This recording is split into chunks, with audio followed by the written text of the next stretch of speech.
Hello everyone, मैं हूं आपके साथ शालिनी कपूर तिवारी। आप देख रहे हैं एसकेटी पॉडकास्ट। चिंतामणि एसकेटी और टेक ऑफ विद एसकेटी के जो लंबे पॉडकास्ट होते हैं उनकी छोटी क्लिप्स आपको इस चैनल में देखने को मिलेगी। कई बार आपके पास बहुत ज़्यादा टाइम नहीं होता है और ऐसे में लंबे वीडियोस देख पाना पॉसिबल नहीं होता है, इसीलिए यहाँ आपको चिंतामणि एसकेटी और टेक ऑफ विद एसकेटी की छोटी छोटी क्लिप्स मिलने वाली हैं। तो कम समय में पूरी इंफॉर्मेशन के लिए फटाफट से हमारे इस चैनल को सब्सक्राइब करो। जगत गुरु विश्व प्रसिद्ध रामभद्राचार्य जी महाराज के उत्तराधिकारी के साथ क्या आपका पूरा जीवन समर्पित है प्रभु श्री राम के लिए? मैं जब से गुरु जी के पास आया हूँ तब से तो मुझे लगता है कि 100% राम काज के लिए जीवन समर्पित हो गया है। ढोल गवार पसुनारी ये सब ताड़न के अधिकारी। अब उन्होंने ये बताया कि ताड़न का अर्थ होता है शिक्षित करना। ताड़न का अर्थ आप जैसे ही गूगल पर डालते हैं तो स्पष्ट रूप से आता है कि ताड़न का अर्थ है कड़ी आलोचना करना या दंडित करना। आपने उसको गलत ढंग से बताया। सिर्फ सीता माता को ही अग्नि परीक्षा का सामना क्यों करना पड़ा था? क्या चरित्र का प्रमाण हमेशा महिलाओं को ही देना पड़ेगा? जब गर्भवती थी सीता जी तो क्या वजह थी कि एक धोबी के कहने पर प्रभु श्री राम जो इतने ज्ञानी थे उन्होंने अपनी पत्नी को छोड़ दिया? मूल रामायण में कहीं भी सीता जी के वनवास की चर्चा नहीं है। रामानंद सागर ने जब ये सीरियल बनाया रामायण, उसमें उन्होंने राम राज्य तक दिखाया, फिर आगे उन्होंने लवकुश कांड शुरू किया है। हाँ। उन्होंने कहा है कि लवकुश कांड का हमें कहीं प्रमाण नहीं मिला है। हाँ। इसका कहीं प्रमाण नहीं, गोस्वामी जी ने चर्चा भी नहीं की है। हाँ। लेकिन ये हम दर्शकों की मांग पर कर रहे हैं। तो आप लोग ये भी चाहते हैं क्या कि वो जो लवकुश कांड है या इसका जिस जिस जगह पर जिक्र है उसके ऊपर रोक लगाई जाए, आगे ऐसी पुस्तकें ना प्रकाशित हों? इसका संरक्षण करना, इसका बचाव करना ये हमारा अधिकार है, हमारा कर्तव्य है। जब मेरी गुरुजी के साथ बात हो रही थी तो उन्होंने एक चीज़ और कही थी। उनका कहना था कि आरक्षण को अगर बंद कर दिया जाए तो ये जो जातियों का विभाजन है या जातिवाद है वो खत्म होगा। हमारे यहाँ ये जातिगत चर्चाएं कभी थी ही नहीं, ये केवल और केवल नेताओं ने इसको स्थापित किया। ये जो आरक्षण है यदि आर्थिक आधार पर होता है तो बहुत अच्छा है और इसका लाभ सबको मिले। केरला फाइल्स करके एक मूवी आई थी जिसमें हिंदू लड़की का धर्म परिवर्तन करने के लिए मुस्लिम लड़की उसको ये समझाती है कि तुम्हारे प्रभु तो खुद ही इतने लाचार हैं कि उनको वानर सेना की जरूरत पड़ गई।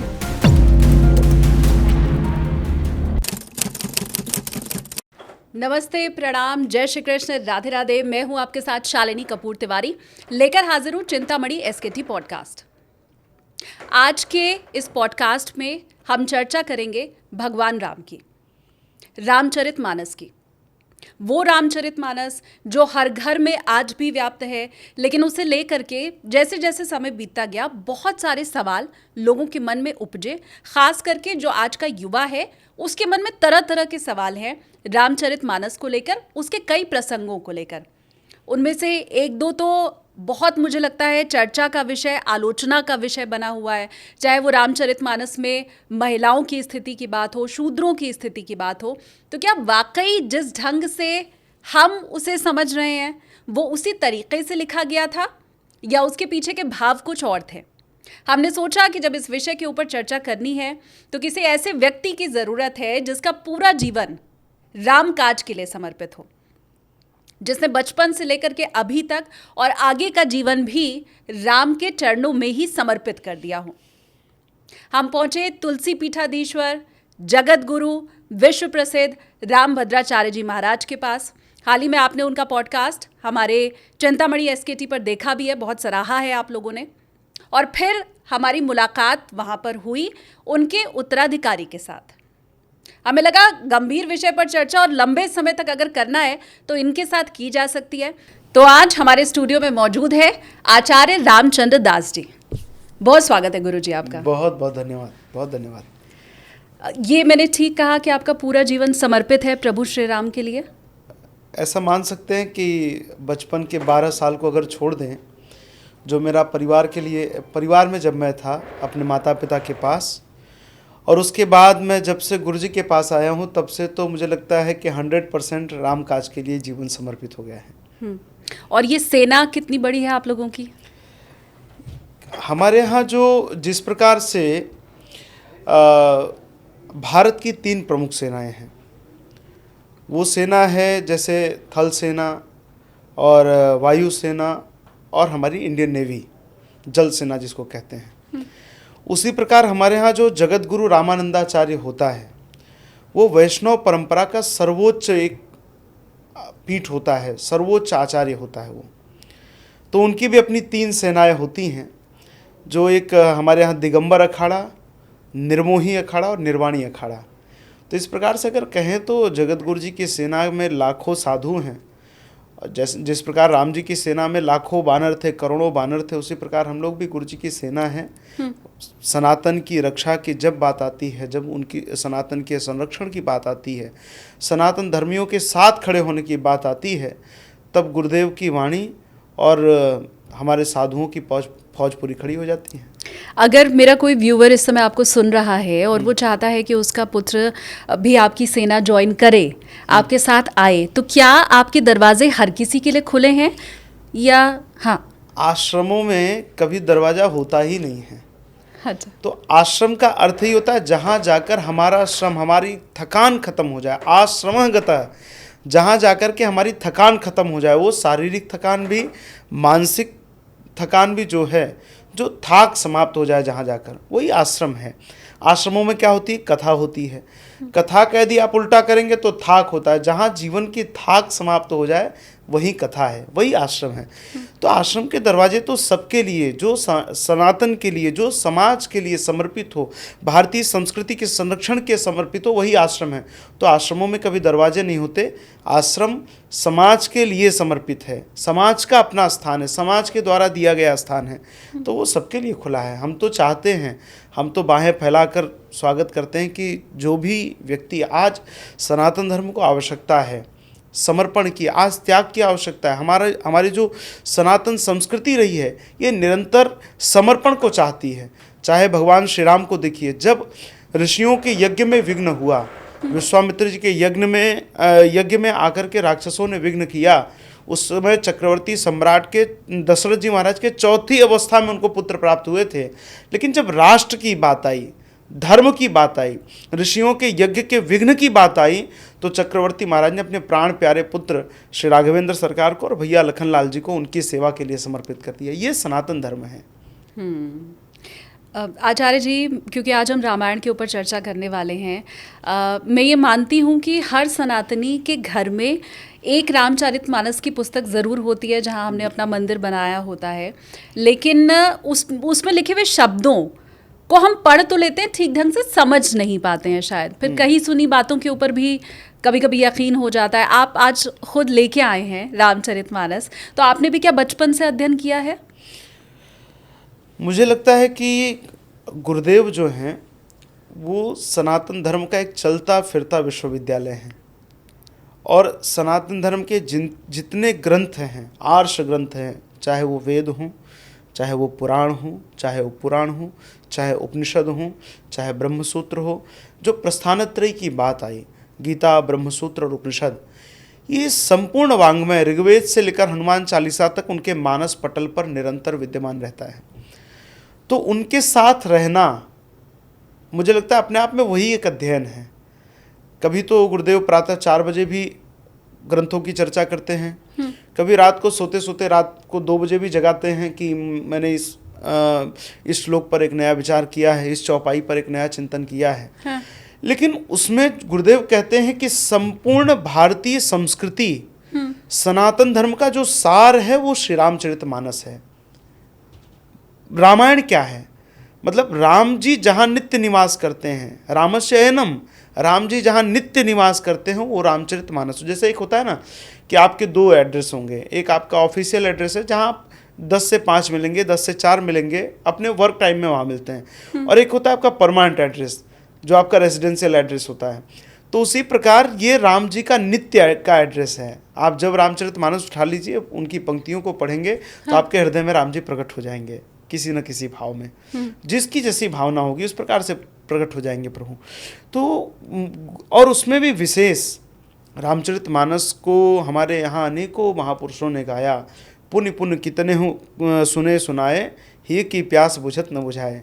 ना जाने कितने महापुरुषों ने गाया, और लेकिन फिर भी ऐसा अद्भुत ग्रंथ है। राम जी का चरित्र ही ऐसा है कि कहा गया ना कि राम तुम्हारा वृत्त स्वयं ही काव्य है, कोई कवि बन जाए सहज संभाव्य है। तो जिन्होंने जितना लिखा उतनी हमारी तत्परता, उतनी हमारी लालसा और बढ़ गई रामचरित के पीछे। गुरुदेव मात्र 7 वर्ष की अवस्था में थे जब उन्होंने पूरी रामचरितमानस को आद्योपांत कंठस्थ किया। पूरी रामचरितमानस को, एक बड़ी अच्छी घटना है, मैंने उनकी पुस्तक में पढ़ा, उनकी एक 50 वर्ष तक की एक जीवन गाथा है, मेरी स्वर्ण यात्रा।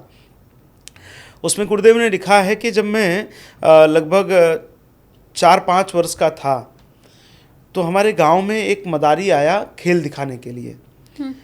तो वो मदारी जब खेल दिखा रहा था तो उसी में एक घटना हुई कि जो बंदर होता है वो सबसे जाकर के क्षमा मांगता है, माफ़ी मांगता है।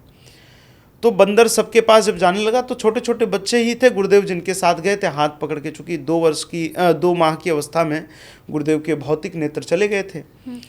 तो गुरुदेव गए तो बाकी सब छोटे बच्चे ही थे, तो जो बालक गुरुजी को लेकर गया था वो गुरुजी को छोड़कर भाग गया। तो गुरुदेव अकेले वहाँ से भागे। जब वो बंदर पास में आया तो बंदर पास में आया तो गुरुदेव जब भागे तो पास में ही एक सूखा कुआं था, उस कुएं में गुरुजी गिर गए। और कुएं में गिरे तो अब गुरुजी पहले तो बड़े दुखी हुए, रोने लगे।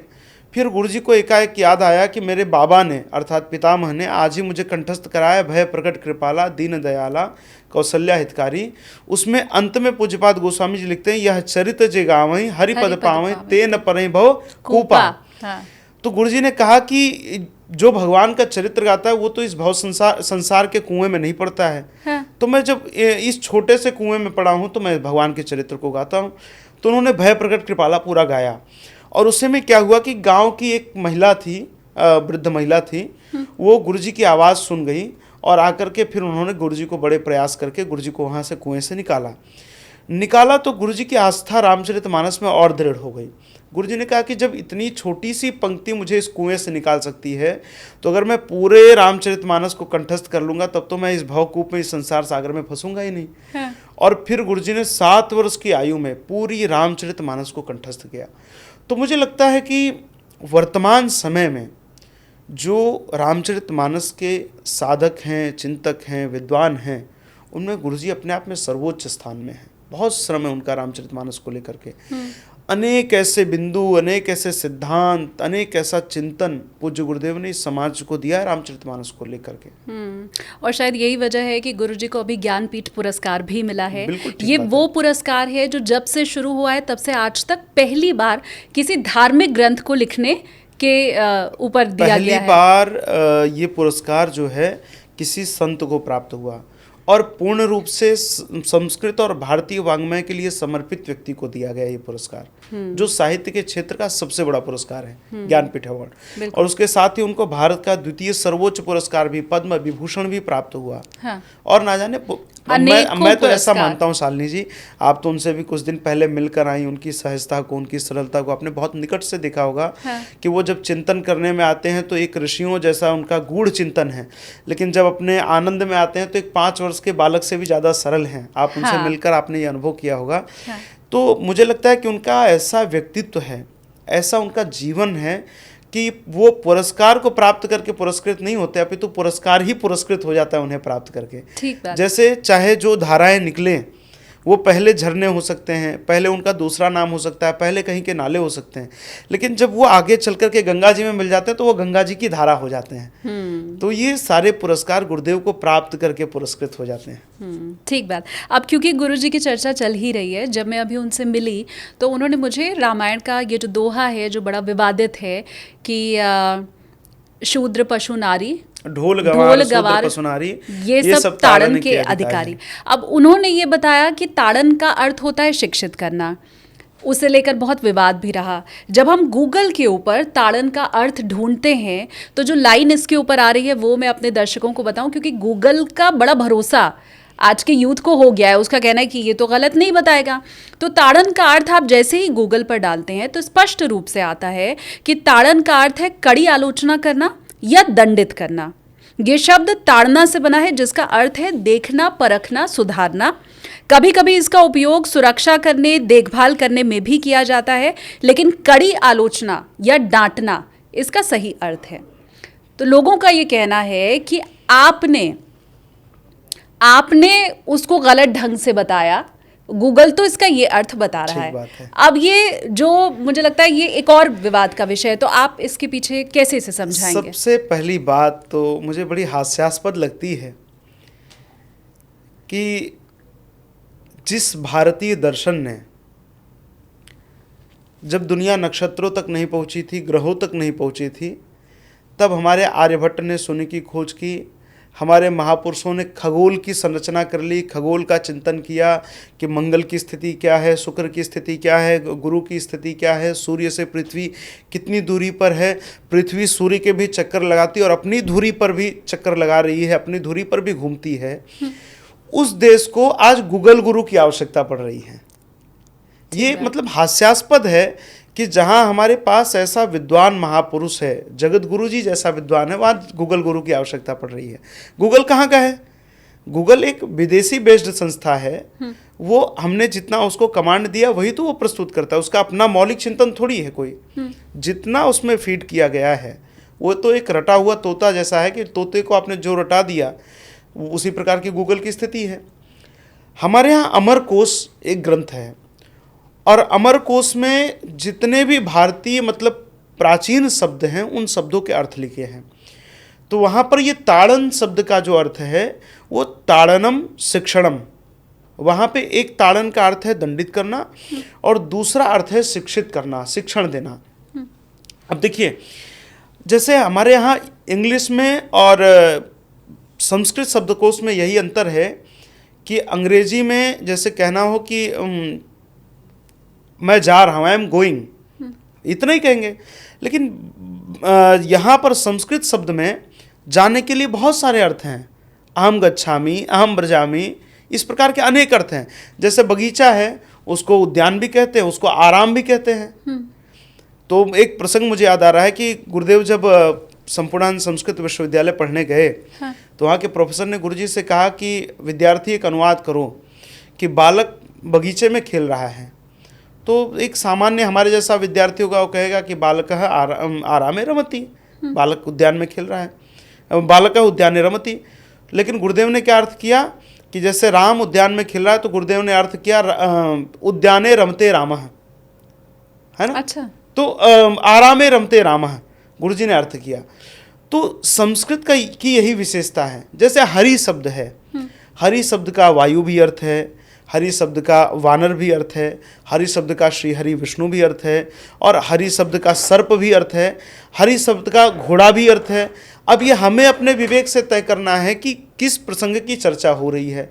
अब हम छत पर खड़े होकर कहें कि बहुत अच्छा हरि प्रवाहित हो रहा है, तो अब वहाँ पर ये थोड़ी होगा कि घोड़ा प्रवाहित हो रहा है, यहाँ सर्प थोड़ी प्रवाहित हो रहा है। वहाँ हमें अपने विवेक से निर्णय लेना पड़ेगा कि हरि का अर्थ यहाँ पर वायु हो सकता है। तो उसी प्रकार यहाँ पर जो चर्चा आई है, ढोल गवार शूद्र पशुनारी, ये सब ताड़न के अधिकारी। और फिर उसके बाद जो अगली पंक्ति है, समुद्र क्या कह रहा है भगवान से, प्रभु भल कीन मोहि सिख दीनी मर्यादा पुनि तुमरी कीन्ही। वहाँ शिक्षा की चर्चा कर रहा है, सीख की, उपदेश की चर्चा कर रहा है। समुद्र देव जो चर्चा कर रहे हैं वो शिक्षा की चर्चा कर रहे हैं, शिक्षण की चर्चा कर रहे हैं।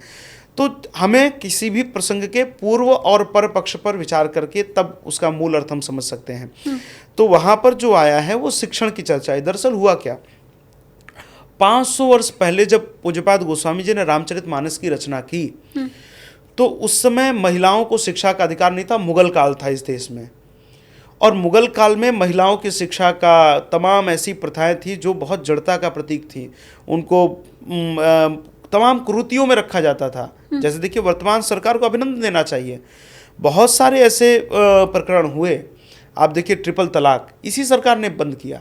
नहीं तो चाहे जैसे आप देखिए व्हाट्सएप पे उस समय तो इतने सारे मीम्स, इतने सारे रील्स आते थे, कोई फ़ोन पर बोल दे रहा है तलाक तलाक तलाक, कोई मैसेज में बोल दे रहा है तलाक तलाक तलाक, और एक संबंध जो था वो विच्छेद हो जाता था। तो पूर्व और पर पक्ष को हमें विचार करना होगा। तो वहाँ पर शिक्षा की चर्चा आई है। तो गोस्वामी जी महाराज उस समय महिलाओं की शिक्षा पर ढोल, अब जैसे ढोल की बात करें कोई व्यक्ति जिसको ढोल न बजाना आता हो, न बजाना आता हो, और आप उसके पास बैठिए और वो झूठे ही ढप ढप ढप ढप करते रहे, तो आपको मतलब पहली बार वो बजाएगा तो आपको 5 सेकंड के अंदर ही लगेगा कि ये क्या हेडक है। आप उससे कहेंगे कि भाई बंद कर दो, मुझे डिस्टर्ब हो रहा है। हाँ। और वहीं कोई अच्छा यदि वाद्य बजाने में निपुण है, कोई अनुभवी है, तो वो बजाता है तो आदमी थिरकने लगता है। तो ये शिक्षा का अर्थ है कि सीख कर जो बजाएगा वो समाज के लिए, हमारे लिए बहुत आनंददायक होगा। गंवार, जो व्यक्ति मतलब जिसको बोध नहीं है। अब देखिए ना कि बहुत सारे लोग, जब जैसे हमारे घर में भी कोई काम करने वाला व्यक्ति आता है तो उसको हम पहले सिखाते हैं, पहले उसको 2-4 महीने जब ट्रेन करते हैं, जब वो अनुभवी हो जाता है, उसको चलना फिरना उठना बैठना कैसे किसके सामने प्रस्तुत होना है। बच्चा ही है। हाँ। बच्चा भी एक प्रकार का अबोध होता है। जब उसके अंदर बोध नहीं होता तो आप देखिए, उसको आप मिर्ची दीजिए 6 महीने के बच्चे को, तो मिर्ची भी मुख में डालता है। हाँ। लेकिन जब उसको बोध हो जाता है कि यार मिर्ची तीखी है, तब फिर आगे आप उसको मिर्ची दीजिए, आप लाख बार दिखाइए वो नहीं खाएगा उसको। मिर्ची छोड़ दिए, आप उसको सब्जी में दाल में धनिया दिख जाए तो नहीं खाता है, जितना हमने देखा है। हाँ हाँ। तो अनुभव जो है देना चाहिए, जिनको बोध नहीं उनको बोध दीजिए। शूद्र, पहली बात तो हमारे यहाँ शूद्र की कोई परिकल्पना ही नहीं थी। गुरुदेव कहते हैं, जो सही बात है कि भारत में जातियां थी, जातिवाद नहीं था कभी भी। आप कभी भी देखिए, जातिवाद कभी नहीं था। ये तो आज़ादी के बाद की सारी और अंग्रेजों की जो पॉलिसी थी, डिवाइड एंड रूल, बांटो और राज करो। तो अब हुआ क्या कि अंग्रेजों की एक प्रकार से, अंग्रेजों से मिले हुए जो लोग थे वो सरकार में आ गए, और फिर उसी प्रकार की मानसिकता सरकार में बनती चली गई। तो जातियों के नाम पर, परंपराओं के नाम पर सबको तोड़ा गया, और विशेष करके जो सबसे बड़ा हिंदू धर्म था, हिंदू धर्म को तोड़ा गया। तो मुझे लगता है कि प्रत्येक व्यक्ति को शिक्षा का समान अधिकार है। ये बात आज हम कर रहे हैं, लेकिन गोस्वामी जी ने 500 वर्ष पहले कहा। और उन्होंने कहाँ से कहा? रामचरितमानस में आप जब देखेंगे तो निषाद राज गुह, और निषाद राज और भगवान श्री राम एक साथ एक गुरुकुल में पढ़ते हैं, एक साथ एक गुरुकुल में। आप कल्पना करिए, आज निषाद किसको कहते हैं? हाँ। निषाद ओबीसी को, आज की सरकार की दृष्टि में देखें तो ओबीसी है। हाँ। वो और भगवान श्री राम एक गुरुकुल में पढ़े हैं। आप कल्पना करिए कैसा हमारा भारतीय समाज था। आप देखिए कि आज बड़े स्कूलों में, जिसको आप रेप्यूटेड स्कूल कहते हैं, एक गरीब परिवार का बच्चा नहीं पढ़ सकता, लेकिन भगवान श्री कृष्ण और सुदामा एक साथ एक गुरुकुल में पढ़े। और आप जो प्रसंग सबसे ज़्यादा चर्चित है कि वर्षा हो रहा था, लकड़ी तोड़ने गए, तो भगवान श्री राम उस समय यदुवंश के, भगवान श्री कृष्ण यदुवंश के शिरोमणि बन चुके थे, यदुवंश में उनकी कीर्ति स्थापित हो गई थी। लेकिन फिर भी वो एक हमारी दृष्टि से जो धनहीन सुदामा थे, उनके साथ जंगल में लकड़ियाँ तोड़ने जाते थे। अर्थात शिक्षा का समान अधिकार था, दोनों को समान सेवा करनी पड़ती थी। हाँ। और आप राम युग में देखिए तो गुरुदेव वशिष्ठ के चरण दोनों भाई, मतलब चारों भाई दबाते हैं, गुरुदेव की आज्ञा होती तब विश्राम करने जाते हैं। तो ये हमारे यहाँ शिक्षा पद्धति थी। तो हमारे यहाँ कोई शूद्र की परिकल्पना ही नहीं थी। हमारे यहाँ गुरुदेव कहते हैं कि जो व्यक्ति सोच में दिन रात अपने आप को नष्ट कर रहा है वो शूद्र है, और कोई शूद्र नहीं है। जो व्यक्ति निरंतर सोच के डिप्रेशन में जाकर के अपने को नष्ट कर रहा है, अपने परिवार को नष्ट कर रहा है, वो शूद्र है। तो ऐसे व्यक्ति को हमें शिक्षा देनी चाहिए, जिसको आजकल कहते हैं ना कि जब हम लोग जाते हैं उसके लिए काउंसलिंग करने जाते हैं। हाँ। तो एक प्रकार से काउंसलिंग है। और फिर नारी की जो बात आई, तो उस समय मुगलों में, मैंने पहले ही चर्चा की कि मुगलों में महिलाओं की शिक्षा के प्रति जागरूकता नहीं थी। अब आप देखिए, अभी 15 दिन पहले की घटना है, अफगानिस्तान से एक खबर आई, मैंने तो पढ़ा था उसको न्यूज़ में, कि एक 6 वर्ष की बच्ची का विवाह एक 38-40 वर्ष के युवक के साथ तय हुआ, और वो जब 8 वर्ष की हो जाएगी तो उसका विवाह करा देंगे। तो आप बताइए कि कहीं से ठीक है क्या? कहीं से ठीक है ये? आज की स्थिति में तो मुझे नहीं लगता कि ये ठीक होगा। किसी परिस्थिति में ठीक नहीं होगा। हाँ। तो मुझे लगता है कि अब उस बच्ची को यदि शिक्षा देंगे तो वो अपने कल्याण का मार्ग प्रशस्त कर सकती है। वो अपना नीर क्षीर विवेक का कि दूध क्या है और पानी क्या है वो तय कर सकती है। तो इसलिए गोस्वामी जी ने उस समय महिलाओं की शिक्षा के लिए बात की। तो मुझे लगता है कि इसमें इतनी चर्चा करने की आवश्यकता नहीं है। प्रत्येक व्यक्ति को सनातन धर्म, आज दुनिया सनातन की ओर आकर्षित हो रही है, और हमारे यहाँ ही जो कुछ बैठे हुए हैं वो सनातन के लिए लगातार उंगलियां उठाते हैं। वो वही लोग हैं जिनको पड़ोसी को पापा कहना अच्छा लगता है, अपने पापा को पिताजी नहीं कहते वो जी। तो वही स्थिति है। हाँ। आज दुनिया भारतीय संस्कृति की ओर, आप रसिया जाइए, आप अमेरिका जाइए, आप तमाम स्थानों पर जाइए, तो लोग सनातन धर्म की ओर आकर्षित हो रहे हैं और हमारे लोग जो हैं वो लगातार अपने ही धर्म के ऊपर उंगलियां उठाते हैं। मुझे लगता है कि इस प्रकार का चिंतन बहुत ही घृणित है। आप महापुरुष, आप गूगल गुरु के मार्गदर्शन से हट करके हमारे जो जगत गुरु जी कह रहे हैं, जो हमारे महापुरुष कह रहे हैं, उनके चिंतन को हमें स्वीकार करना चाहिए और इस प्रकार की बातों को समाज में और लेकर जाना चाहिए। जो इन बातों से थोड़ा बहुत दुखी हुए हैं, भाई ऋषि कौन है, मुनि कौन है, जो निरंतर मनन करे, ऋषि मंत्र दृष्टार, जो वेदों का चिंतन करे, मंत्रों का दर्शन करे, वो ऋषि मुनि हैं। तो इस प्रकार के यदि ऋषि अपना कोई चिंतन समाज को दे रहे हैं तो मुझे लगता है उसका स्वागत करना चाहिए। सवाल मैं आपसे आगे पूछने ही वाली थी, लेकिन उसका भी आपने जवाब इसके साथ ही दे दिया, क्योंकि गुरुजी ने जब इसका अर्थ बताया था तो कमेंट सेक्शन में एक सवाल आया था कि आपने ये तो बता दिया कि महिलाओं और शूद्रों को मारने की बात नहीं, शिक्षित करने की बात कही गई है, तो ढोल को कौन सी शिक्षा दी जाएगी?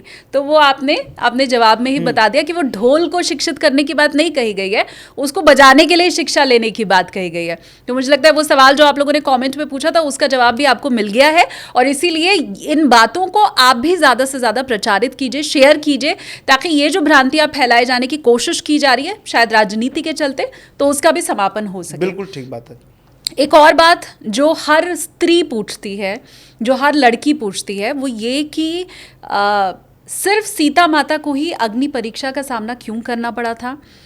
राम जी ने वही अपने लिए भी क्यों नहीं रखा कि अगर आप अग्नि परीक्षा दे रही हैं तो मैं भी दूंगा, और अगर मेरी अग्नि परीक्षा नहीं हो रही है तो आप भी अग्नि परीक्षा का सामना नहीं करेंगी? बिल्कुल ठीक बात है। क्या चरित्र का प्रमाण हमेशा महिलाओं को ही देना पड़ेगा, सतयुग से लेकर के कलयुग तक? देखिए, सबसे पहली बात तो हमारे लिए माँ जानकी जी भी और भगवान श्री राम दोनों ब्रह्म हैं। हमारे परंपरा के चिंतन में राम जी को सच्चिदानंद ब्रह्म कहा गया तो सीता जी को संविदानंद ब्रह्म कहा गया, दोनों ब्रह्म हैं। हम तो राम जी और सीता जी को भिन्न मानते ही नहीं हैं, वो अभिन्न हैं, एक ही सत्ता है, दो रूप में उपस्थित है हमारे बीच। तो हमारे यहाँ कोई स्त्री पुरुष के भाव से नहीं है। और सबसे बड़ी बात मैं आपको बताऊं, आप जो स्त्रियों की बात कर रही हैं उसमें मैं बताऊं कि हम जिस रामानंदीय परंपरा से आते हैं, उस रामानंदीय परंपरा की पहली आचार्य भगवान श्री राम नहीं, पहली आचार्य माँ जानकी जी हैं। हमारी मुख्य आचार्य जानकी जी हैं, और उन्होंने हनुमान जी को दीक्षा दी राम मंत्र की, और हनुमान जी से वो परंपरा चल करके हमारे गुरुदेव तक और हमें प्राप्त हुई है। तो अब सोचिए कि हमारे यहाँ कितना सम्मान है एक नारी जगत का, आप इसी से कल्पना करिए। और रही बात दूसरी, जो अग्नि परीक्षा की आप चर्चा कर रही हैं, मैं इसीलिए आज रामचरितमानस लेकर आया हूँ। सबसे पहली बात तो हमें कही कहाई बातों पर कभी भी सोचना नहीं चाहिए। जब तक एक होता है ना कि हम स्वयं देखें, स्वयं परीक्षण करें, अपने आँखों का जो प्रत्यक्ष एक प्रमाण होता है वही प्रमाण होता है जिसको हम देखते हैं। तो मुझे लगता है कि प्रत्येक व्यक्ति को रामचरितमानस जी का एक बार तो पाठ अवश्य करना चाहिए। तो बहुत सारे ऐसे प्रश्न हैं जो वो स्वयं समाधान हो जाएगा और उसको अपने आप पर ग्लानि होगी कि मैंने इतने दिन तक ये सब विषय क्यों अपने मन में रखा। है बात ऐसी कि जब खरदूषण हुआ क्या कि भगवान के जब भी अवतार होते हैं तो उसमें अनेक भगवान के अवतार के प्रयोजन होते हैं। जैसे परित्राणाय साधूनाम विनाशाय च दुष्कृताम धर्म संस्थापनार्थाय संभवामि युगे युगे, भगवान ने कहा ना। तो साधुओं का परित्राण करना, सज्जनों का परित्राण करना। तो होता क्या कि भगवान के अवतार का पहला प्रयोजन है कि अपने भक्तों को दुलारना है, अपने भक्तों से प्रेम करना है। भगवान कौन है? ऐश्वर्य, धर्म, यश, श्री, ज्ञान, वैराग्य, ये 6 भग जिनके भीतर होते हैं वही भगवान होता है, वही ईश्वर होता है। तो जो भगवान जिनकी सत्ता संपूर्ण जगत में व्याप्त है, वो भगवान भक्त के प्रेम के वशीभूत होकर के वो बालक बनकर हमारे बीच प्रकट हो जाते हैं। एक मिनट बस मैं आपको रोक रही हूँ क्योंकि मुझे एक दोहा याद आ गया, मुझे लगा मुझे व्यूअर्स के साथ शेयर करना चाहिए। आपने कहा कि प्रभु के जन्म लेने का कोई ना कोई वजह ज़रूर होती है, और शायद वही रामचरितमानस में लिखा भी हुआ है कि विप्र धेनु सुर संत हित लीन मनुज अवतार। तो वो पहले ही बता दिया माया गुण गोपाल। और एक आगे फिर वही प्रसंग गोस्वामी जी आगे लिख रहा है कि व्यापक ब्रह्म निरंजन निर्गुण विगत विनोद सो अज प्रेम भगति बस कौशल्या की गोद। भगवान प्रेम के वशीभूत होकर, आप समझिए कि जो परमात्मा संपूर्ण जगत का संचालन करते हैं, ब्रह्मा जी जिनकी नाभि से प्रकट होते हैं, हाँ। वो परमात्मा बालक बन के आ गए। तो भगवान के अवतार का क्या प्रयोजन है? अब कौशल्या जी का भाव था कि भगवान कभी मेरे यहाँ बालक बनकर आए, है ना। तो भगवान उनके प्रण को पूरा कर रहे हैं, उनके भाव को पूर्ण कर रहे हैं। अब क्या है, अयोध्यावासी जो बड़े बड़े देवता थे वो भगवान के साथ, अब भगवान की वहाँ सत्ता तो बहुत बड़ी थी, तो भगवान से तो कभी ऐसे हंसी मजाक नहीं कर पाते थे, खेल नहीं पाते थे। तो वो देवता सब बालक बनकर अयोध्या में आ गए कि हम भगवान के साथ खेलेंगे। जो देव स्त्रियाँ थीं वो मिथिलानियाँ बनकर आ गई कि हम भगवान जब हमारे यहाँ आएंगे तो हम भगवान के साथ हास परिहास करेंगे। जो बड़े बड़े यमलात्मा विमलात्मा संत थे जो भगवान के दर्शन नहीं पा सकते थे, वो संत सब दंडक वन में आ गए कि भगवान जब हमारे पास आएंगे वनवास लीला में तो हम उनके दर्शन करेंगे। तो हुआ क्या कि भगवान के अवतार का प्रयोजन है परित्राणाय साधु नाम, साधुओं का परित्राण करना, सज्जनों से प्रेम करना। अब जो आप समझिए कि जो परमात्मा पूरे संसार को भवसागर से पार लगाते हैं, जिनका नाम मात्र पत्थर पे लिखने से समुद्र पर सेतु बन जाता है, वो परमात्मा क्या गंगा पार नहीं कर सकते? आराम से बिल्कुल कर सकते हैं। मतलब नाम लेत भव सिंधु सुखाही, गोस्वामी जी ने कहा कि जिनका नाम लेने मात्र से सागर सूख सकता है, वो परमात्मा गंगा पार करने के लिए केवट के पास आग्रह कर रहे हैं। तो समझिए अब केवट का भाव था। केवट कौन है? गुरुदेव कहते के जले वटह, अर्थात जो प्रयाग में गंगा जी के किनारे वट है, अक्षय वट है, अक्षय वट ही भगवान की प्रतीक्षा कर रहे थे कभी भगवान मेरे पास आएंगे। अच्छा, तो वही केवट बनकर आ गए भगवान को गंगा पार कराने के लिए। हाँ। तो वही केवट हैं। तो फिर क्या है कि अब भगवान, केवट का भाव है मैं भगवान को गंगा पार उतारूं। तो क्या भगवान परमात्मा होते, अब वामन की तरह भगवान चरण लंबा करते, और चरण मतलब आप समझिए कि भगवान ने इतना विशालकाय चरण किया कि वो ब्रह्मा जी तक भगवान का केवल अंगुष्ठ पहुंच पाया, अंगूठा पहुंचा, और केवल अंगूठे को ब्रह्मा जी ने धोकर अपने कमंडल में रखा तो गंगा जी धरा पर आई हैं। वो अंगूठे का जल मात्र है जो गंगा जी के रूप में धरा पर आए, अब पधारी हैं। तो भगवान के अवतार का प्रयोजन जो है वो अपने भक्तों को दुलारना, और दूसरा प्रयोजन क्या है? परित्राणाय साधुनाम विनाशाय च दुष्कृताम। अब क्या है कि फिर उसके बाद जो ऐसे हैं, दुर्जन हैं, जो संसार के लिए मुझे लगता है कि भयावह हैं, जो संसार के लिए घातक हैं। गोस्वामी जी लिखते हैं उस समय का वातावरण क्या था? अस भ्रष्ट आचारा भा संसारा धर्म सुनिय नहीं काना, तेहि देश निकासई बहुविधि त्रासई जो कह वेद पुराना। ठीक है, ऐसी परिस्थिति थी वहाँ पर। तो भगवान के जो अवतार का दूसरा प्रयोजन है वो दुर्जनों का विनाश करना, पृथ्वी को पाप से मुक्त करना। तो अब हुआ क्या कि जब खरदूषण भगवान से युद्ध करने आए, तो जब भगवान ने उनका उस समय क्या हुआ कि जब युद्ध करने आए तो भगवान ने लक्ष्मण जी से कहा कि आप जानकी जी को लेकर के एक गुफा में सुरक्षित चले जाइए और मैं इनका वध करूंगा। क्योंकि होता क्या है कि स्त्री का हृदय कोमल होता है थोड़ा, अब वो इतने भयावह परिस्थितियों को नहीं देख सकती। और जानकी जी कौन है? माँ है। माँ के लिए तो संपूर्ण सृष्टि उनकी अपनी है, सब कुछ उनका अपना है, और वो भी प्रकृति से जन्मी है, तो संपूर्ण सृष्टि उनकी अपनी है, वो धरा से प्रकट हुई हैं। हाँ। तो इसलिए भगवान ने लक्ष्मण जी से आग्रह किया आप जानकी जी को एक गुफा में लेकर जाइए और मैं खरदूषण का विनाश करूंगा। अब खरदूषण का जब भगवान ने विनाश कर दिया और जानकी जी आई लौटकर, तो जानकी जी बहुत प्रसन्न हुई, और प्रसन्न होने के बाद फिर भगवान ने एक दिन जानकी जी, जैसे पति पत्नी का एक संवाद होता है, तो लक्ष्मण जी को भगवान ने कंदमूल फल लेने के लिए वन में भेजा और जल लेने के लिए भेजा, और फिर जानकी जी से कहा कि जानकी जी, पति के प्रत्येक परिस्थिति में पत्नी का साथ आवश्यक होता है, तो मैं राक्षसों का वध करना चाहता हूँ, उसमें मुझे आपका सहयोग चाहिए। तो जानकी जी ने कहा कि आप जैसी आज्ञा करें। तो भगवान ने कहा कि ऐसा है कि अब मैं युद्ध में जाऊंगा तो एक राजा जब स्वतंत्र होकर युद्ध लड़ता है तो वो ज़्यादा मनोयोग से युद्ध करता है, तो मेरी ऐसी इच्छा है कि आप पुरोहित के पास सुरक्षित हो जाएं। अब होता क्या है कि पहले की ऐसी परंपरा थी, जब राजा युद्ध करने जाते थे, राजा स्वयं जब युद्ध में उतरता था तो पत्नी जो है वो राज पुरोहित के यहाँ जाकर के वहाँ आश्रय लेती थी, क्योंकि वहाँ उनका एक कुटुंब होता था, राजपुरोहित की जो पत्नी होती थी, गुरु माता होती थी, उनके संरक्षण में पत्नी रहती थी, तो वो धैर्य भी देती थी, वो कुशल की कामना भी करती थी, तो पत्नी वहाँ रहती थी। तो हमारे यहाँ वेदों में चर्चा आई अग्नि मीले पुरोहितम, अग्नि जो हैं वो हमारे सबसे पहले पुरोहित हैं। अब एक प्रकार से देखा जाए तो भगवान का जन्म कैसे हुआ? अग्निदेव खीर लेकर प्रकट हुए, उसी अग्नि के खीर से भगवान श्री राम जी का प्राकट्य हुआ है, उन्हीं के प्रसाद से हुआ है। तो एक प्रकार से अग्निदेव भगवान के पिता तुल्य भी माने जा सकते हैं। तो भगवान जब युद्ध करने जा रहे हैं तो जानकी जी एक प्रकार से भगवान के पिता के पास आ रही हैं। तो अग्निदेव को भगवान ने सीता जी को समर्पित किया और उनका प्रतिबिंब भगवान ने कहा तुम पावक मह करऊं निवासा, जब लगी करऊं निशाचर नासा। जब तक मैं निशाचरों का नाश करता हूं तब तक आप अग्नि में निवास करिए। ये वर्णित है ये वर्णन मैं इसलिए मैं रामचरितमानस लेकर आया। और फिर उसके बाद मैं आपको अभी दिखाता हूँ ये प्रसंग। ये दोहा इसका मतलब हम लोगों से छुपा के रखा गया? छुपा के नहीं, हमने पढ़ा ही नहीं। गोस्वामी जी तो 500 साल पहले देकर चले गए हम सबको। लेकिन अब यही परिस्थिति है। मैं इसलिए बार बार कहता हूं कि आज जो लोग हमें उपदेश कर रहे हैं, सही बात तो ये है कि वो स्वयं ही नहीं पढ़ रहे हैं, उनको पढ़ना चाहिए। अब मैं आपको वही प्रसंग दिखाना चाह रहा हूं आज।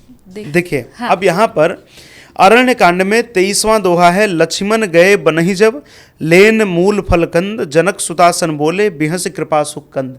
जानकी जी के साथ राम जी क्या कह रहे हैं?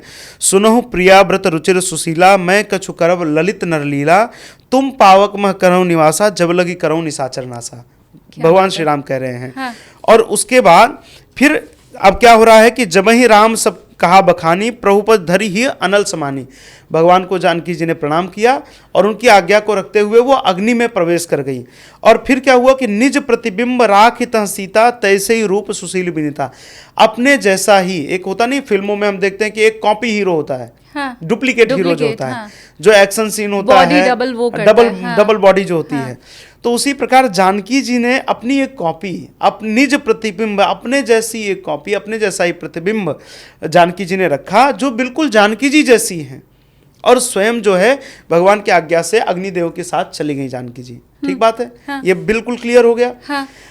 अब लक्ष्मण हूँ यह मरम न जाना, जो कछु चरित रचा भगवान। ये बात लक्ष्मण जी भी नहीं जान रहे हैं। ये केवल एक पति पत्नी के बीच की बात है।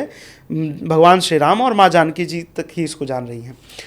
अब जब युद्ध हो गया, लंका विजय हो गया, लंका विजय के बाद जब भगवान ने विभीषण को राजा बना दिया और जानकी जी सम्मान सहित आ रही हैं, तो ये बताइए कि जब भगवान श्री राम सच्चिदानंद ब्रह्म है, माँ वास्तविक जानकी जी संविदानंद ब्रह्म है, तो वो प्रतिबिंब को क्यों रखेंगे अपने पास?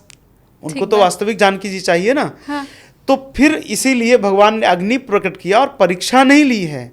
ये सीरियल और तमाम तरह की चर्चाओं ने ये सब ख्यापित कर दिया, फिल्मों ने। फिल्मों ने। वहां पर जो प्रतिबिंब की सीता जी हैं वो अग्नि में जा रही हैं और अग्निदेव प्रकट होकर के वास्तविक सीता जी को भगवान श्री राम को समर्पित कर रहे हैं। ये है राम कथा, ये वास्तविक कथा बात है। तो मैं इसीलिए बार बार कहता हूं कि हमें ग्रंथों का आश्रय लेना पड़ेगा, हमें अपने ग्रंथों का अध्ययन करना पड़ेगा। और रामचरितमानस संपूर्ण सनातन धर्म का एक संक्षिप्त वांग्मय है, संक्षिप्त इतिहास है। तो मुझे लगता है कि अगर हम ग्रंथों का मूल पारायण करेंगे, स्वयं पढ़ेंगे, तो मुझे लगता है कि बहुत सारी चीज़ें स्वयं ही हमारे क्लियर हो जाएंगी। इस प्रकार का कोई भेद नहीं रहेगा। अरण्य कांड का ये कौन सा दोहा बताया? ये 23वां दोहा है। अरण्य कांड का 23वां दोहा। मेरा आग्रह है, मेरे जितने भी व्यूवर हैं, कि आप इसे कंठस्थ कीजिए, ताकि अगली बार जब ये बात आपको समझाने की या बताने की कोशिश की जाए तो ये दोहा आप सामने वाले को सुना करके और फिर उसे शांत कर दीजिएगा। और जैसे ये कई सालों में ये भ्रांति फैलाई गई है, तो आगे आने वाले कुछ वर्षों में ये भ्रांति आप दूर भी कर पाएंगे। जब सीता जी की ये बात हो ही रही है, तो एक और जो महिलाओं के अंदर, जो युवा लड़कियां हैं, उनके अंदर सवाल होता है कि जब गर्भवती थी सीता जी, तो क्या वजह थी कि एक धोबी के कहने पर प्रभु श्री राम जो इतने ज्ञानी थे, उन्होंने अपनी पत्नी को छोड़ दिया और उन्हें वन का रुख करना पड़ा? देखिए, अब इसमें भी मैं यही कह रहा हूँ कि हमें अपने ग्रंथों का आश्रय लेना पड़ेगा। मेरा जो मूल विषय है, हुआ ऐसा कि गोस्वामी जी जब जानकी जी की वंदना कर रहे हैं तो वहाँ लिखते हैं, जनक सुता जगजननी जानकी, अतिशय प्रिय करुणा निधान की, ताके जुगपद कमल मनावों, जासु कृपा निर्मल मति पाऊं। जिनकी कृपा से हमारी मति निर्मल हो सकती है, मन को साफ करना, मन को निर्मल करना, ये बहुत कठिन है। सुंदरकांड में हुआ क्या कि जब भगवान चर्चा कर रहे हैं कि मैं किसको सुलभ हूँ, तो वहाँ कहते निर्मल मन जन सो मोहि पावा, मोहि कपट छल छिद्र न भावा। हमें भगवान कब मिलेंगे? जब हमारा मन निर्मल होगा। और वो मन निर्मल कैसे होगा? तो गोस्वामी जी आगे उपाय बताते हैं कि ताके जुगपद कमल मनाऊं, जा सुकृपा निर्मल मत पाऊं। अर्थात भगवान को प्राप्त करना है तो मन निर्मल होगा, करना होगा। और मन निर्मल कैसे होगा? तो वो जानकी जी की कृपा से होगा, सीता जी की कृपा से होगा। तो यहाँ भगवान की प्राप्ति हमें जानकी जी के बिना हो नहीं सकती। तो अर्थात क्या कि भगवान श्री राम और जानकी जी एक ही तत्व हैं। ये हम समझ गए, बात क्लियर हो गई। अब हुआ क्या कि यहाँ पर जो चर्चा आती जानकी जी के दोबारा वनवास की, कहते हैं सगर्भावस्था में जानकी जी का भगवान ने परित्याग किया। हमें ये विचार करना चाहिए कि भगवान श्री राम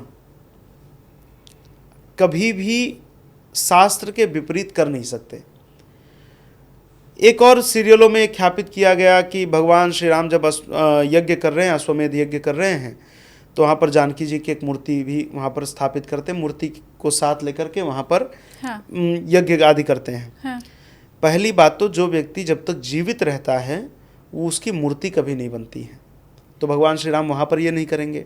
और दूसरी बात, गोस्वामी जी जानकी जी के लिए लिखते हैं, उमा रमा ब्रह्माणी वंदिता, जगदम्बा संतत मनिंदिता। जानकी जी की स्तुति केवल हम आप नहीं कर रहे हैं, गोस्वामी जी नहीं कर रहे हैं। उमा रमा ब्रह्माणी, स्वयं माँ पार्वती, रमा अर्थात लक्ष्मी जी, और ब्रह्माणी अर्थात माँ सरस्वती, ये तीनों मिलकर जानकी जी की स्तुति करते हैं। क्यों? क्योंकि जगदम्बा संतत मनिंदिता, जानकी जी ऐसी हैं जिनकी कभी निंदा की ही नहीं जा सकती है। विचार करिए। अब हुआ क्या कि जब भगवान श्री राम का राज्याभिषेक हो गया और गोस्वामी जी उस समय का जो वर्णन कर रहे हैं कि राम राज्य कैसा है, राम राज्य में लोग कैसे हैं, बैर न कर काहू सन कोई, राम प्रताप विषमता खोई। तो वहाँ पर जो चर्चा आई है, वहाँ पर सर्वत्र ही चर्चा आई कि राम राज्य बहुत ही अद्भुत रूप से चल रहा है। और फिर जब राम जी राज्य पर बैठ गए हैं तो वहाँ पर आगे लिखा कि दुई सुत सुंदर सीता जाए, लवकुश वेद पुराणन गाए, दुई दुई सुत सब भ्रातन केरे। तो राजमहल में ही जानकी जी अपने दोनों बालकों का जन्म दे रही। वो मतलब जो राम राज्य का है, अयोध्या के राज्य की ही चर्चा गोस्वामी जी कर रहे हैं। और उसी चर्चा में वो कह रहे हैं कि जानकी जी ने 2 बालकों को जन्म दिया है। वो भगवान श्री राम के यहाँ लव और कुश, इस प्रकार 2 बालकों का जन्म हुआ। फिर दुई दुई सुत सब भ्रातन के रहे, तक्ष पुष्कल, सुबाहु शत्रुघाती और अंगद और चित्रकेतु, इस प्रकार तीनों भाइयों के यहाँ और 2-2 पुत्र हुए और सब एक साथ रह रहे हैं। वहाँ वनवास की कोई चर्चा ही नहीं आई है। दूसरी बात ये हुआ कहाँ से कि रामानंद सागर का जब सीरियल बना, रामानंद सागर ने जब ये सीरियल बनाया रामायण, उसमें उन्होंने राम राज्य तक दिखाया, फिर आगे उन्होंने लवकुश कांड शुरू किया है। अब वो लवकुश कांड जब शुरू कर रहे हैं तो उस समय रामानंद सागर ने जो कहा है वो आप अवश्य सुनिएगा। मैं सभी दर्शकों से भी कहूँगा कि वो सुनिएगा। उन्होंने कहा है कि लवकुश कांड का हमें कहीं प्रमाण नहीं मिला है। इसका कहीं प्रमाण नहीं, गोस्वामी जी ने चर्चा भी नहीं की है। लेकिन ये हम दर्शकों की मांग पर कर रहे हैं। अब दर्शकों की मांग मतलब ये विस्मवन वहीं से हो गया। फिर दूसरा क्या है कि एक बम्बई प्रेस से एक रामचरितमानस छपी, उसमें 8 कांड थे, जबकि गोस्वामी जी शपथ पूर्वक कह रहे हैं कि एहिमा रुचिर सप्त सोपाना, इसमें केवल 7 सोपान है। बालकांड, अयोध्या कांड, अरण्यकांड, किष्किंधा कांड, सुंदरकांड, युद्धकांड और उत्तरकांड, ये 7 ही सोपान इसमें, लंका कांड, उत्तरकांड। हाँ, तो 8वें की चर्चा ही नहीं है। रही बात वाल्मीकि रामायण की, ये वाल्मीकि रामायण में भी एक प्रसंग ऐसा जोड़ा गया सीता जी के पुनर्वनवास का। देखिए, गोस्वामी जी जब लंका कांड में श्रीमद् वाल्मीकि जी जब लंका कांड की चर्चा करते हैं तो लंका कांड के विश्राम में आते आते उन्होंने फलश्रुति की पूरी चर्चा कर दी कि इस ग्रंथ को पढ़ने से हमें क्या लाभ होगा, इस ग्रंथ को पढ़ने से हमें किस प्रकार के मतलब भगवान पुण्य की की चरण की प्राप्ति होगी, सन्निधि, हाँ। चरण सन्निधि, पुण्य प्राप्ति कैसे हो सकती है। और बलम विष्णु प्रवर्धताम, इस ग्रंथ को पढ़ने से विष्णु, भगवान विष्णु का भी बल बढ़ेगा। ठीक है, हाँ। इस प्रकार की चर्चा कर दी और उसके बाद फिर उन्होंने लंका कांड को विराम दे दिया। तो जो उत्तर कांड उसमें हमें मिलता है, वो उत्तर कांड हुआ क्या कि एक गुणाढ़ नाम का एक बड्ड कवि थे, उन्होंने एक अलग से हिंदू धर्म को कलंकित करने के लिए, हुआ क्या कि सनातन धर्म ऐसा अद्भुत था, मुझे लगता है कि पूरे दुनिया जिसने चर्चा की कि वसुधैव कुटुंबकम अयम निजम परो वेत्ति गणनाम लघुचेतसाम उदार चरिता नाम तो वसुधैव कुटुंबकम, जिसने संपूर्ण वसुधा को अपना परिवार माना। हम तो कहते हैं कि भाई हम सब एक हैं, लेकिन कुछ ऐसे हैं जो कहते हैं कि नहीं नहीं, हम तो हम ही हैं, बाकी जो हैं वो सब काफिर हैं। तो उन्होंने हमें कभी अपना नहीं माना। तो हुआ क्या कि हमारे शास्त्रों से बहुत ज़्यादा छेड़छाड़ की गई, बहुत सारी चीज़ें इसमें मिलाई गई। तो उसमें क्या हुआ कि उन्होंने जो है उत्तरकांड लिखा और उसी उत्तरकांड से जो है इस प्रकार की कथाएं जो है ख्यापित हो गई। जबकि जो मूल रामायण है, नारद जी ने वाल्मीकि जी से जो चर्चा की, वो बालकांड के पहले सर्ग की चर्चा आती है। तो पहले सर्ग में मूल रामायण में कहीं भी सीता जी के वनवास की चर्चा नहीं है। अच्छा, ये कहीं भी चर्चा नहीं आई। हाँ। बस वो वाल्मीकि रामायण के उत्तरकांड और लंका कांड तक कोई चर्चा नहीं है, और रामचरितमानस में कोई चर्चा नहीं है। ये पूरी तरह से जो है अलग से ख्यापित किया गया। माँ जानकी जी निरंतर भगवान श्री राम के साथ विराजी हैं, निरंतर भगवान के साथ रही हैं, और भगवान श्री राम का आदर्श राम राज्य है, जो आज भी चाहे कोई भी विचारधारा का व्यक्ति हो, मुझे लगता है कि केवल भारतीय जनता पार्टी की बात आप छोड़िए, कोई भी राजनेता जब आता है राजनीति में, कहता है मैं बिल्कुल राम राज्य कर दूंगा यहाँ सब कुछ। हाँ। तो मुझे लगता है कि ऐसे राम राज्य में इस प्रकार की घटना नहीं हो सकती। और जिस समय भगवान श्री राम को माँ जानकी जी को अग्निदेव माँ जानकी जी को राम जी को समर्पित कर रहे थे, उस समय संपूर्ण पृथ्वी के लोग उस घटना को देख रहे थे। वो इतनी बड़ी घटना थी, एक प्रकार से कहें तो वो लाइव टेलीकास्ट, जैसे जब क्रिकेट का मैच चलता है तो 18 करोड़ 20 करोड़ लोग 25 करोड़ लोग एक साथ देखते हैं। हाँ। तो उसी प्रकार से उस घटना को देवताओं से लेकर के सबने देखा था। तो जब सबने देखा तो क्या उस धोबी ने नहीं देखा होगा? उस धोबी ने वो चर्चा नहीं सुनी होगी? तो ये पूरी तरह से ये मिथ्या घटना है। हाँ। और हमारे गुरुदेव ने इस पर ही एक पुस्तक लिखी, सीता निर्वासन और शंबुक वध नहीं, एक पुस्तक लिखी स्वतंत्र रूप से। और इसमें अभी लखनऊ हाईकोर्ट में एक केस भी हम फाइल कर रहे हैं। हाँ। कि इस प्रकार की जो घटना है, इस प्रकार की जो चर्चा है, वो बंद होनी चाहिए। हाँ। ये भारत की नारी जगत का अपमान है। जो भगवान केवट की नौका में भी चढ़ने के पहले जानकी जी को चढ़ाते हैं, तो वो भगवान कैसे जानकी जी की निंदा कर सकते हैं?